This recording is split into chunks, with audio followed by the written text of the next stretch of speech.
the 5 love languages are actually based on a Jewish marriage.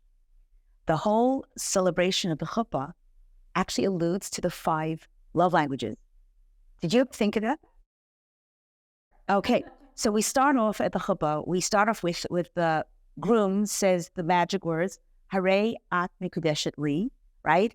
You are betrothed to me. That aligns to words of affirmation. The second love language is gift giving, right? And what does the chatan, the groom, do under the chuppah? He gives the ring.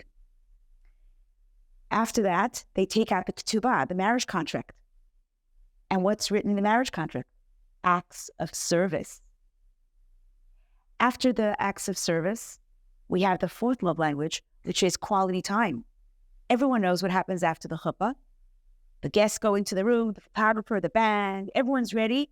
And where do the bride and groom go? They're whisked into what? A yisru, a room of quality time. No one's allowed, not the photographer, not even the in-laws. It's just total exclusivity to the bride and groom. And then, Rebbetzin Hashem, after the wedding, they go home where they, God willing, consummate their marriage with physical intimacy, physical touch. So there you have it. A marriage can only be sustained if it has those 5 love languages. But I do want to tell you that my husband and I are actually working on the Jewish version of the 5 love languages. And our book is right now at the editor, but it's the 6 love languages. And we included a 6th language. And that language is called the shared meaning. You must have heard of Dr. John Gottman, the guru of marriages. And he talks a lot about shared meaning. And shared meaning, what I feel really brings to a relationship is that the bride and the groom, husband and wife, have the same values and have a similar vision.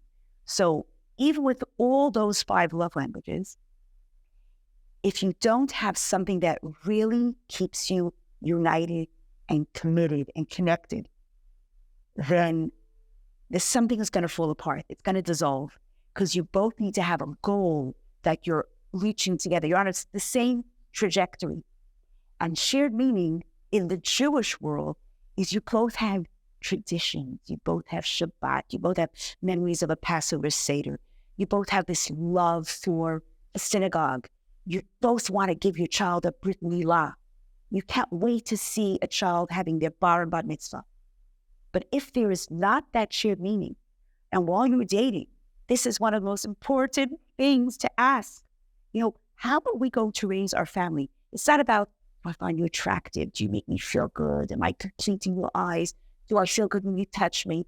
That is just the external packaging. But when you have to first dig deep inside, and the core is, do we both have the same values? And now, let's build on that.